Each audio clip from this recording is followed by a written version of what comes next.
আজকে যে কতটা ষড়যন্ত্রে লিপ্ত।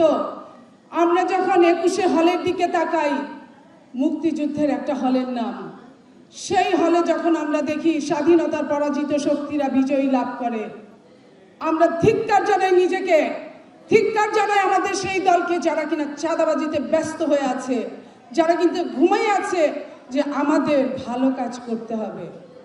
এই ভালো কাজ আমরা করতে না পারলে জাতীয় নির্বাচনে আবার ষড়যন্ত্রের মধ্যে আমাদের পড়তে হবে। শুধু নারীরা কাজ করলেই হবে না, নারীরা আপনাদের দিয়েই গেছে, কিছু চায় নাই। আপনারা 5% দেন, 2% দেন, 1% দেন, নারীরা কিন্তু চুপই থেকেছে, তারা মায়ের জাত। এখনো নারীরা দিতে আগ্রহী, নারীরা এখনো দিতে চায়। আপনারা যদি নিজেরা না নিতে জানেন তাহলে কিন্তু ঢাকা বিশ্ববিদ্যালয়ের দিকে তাকিয়েই থাকতে হবে, আমাদের এরকমই হবে। সালাউদ্দিন ভাই, আপনাকে বলছি, জাহাঙ্গীরনগর বিশ্ববিদ্যালয়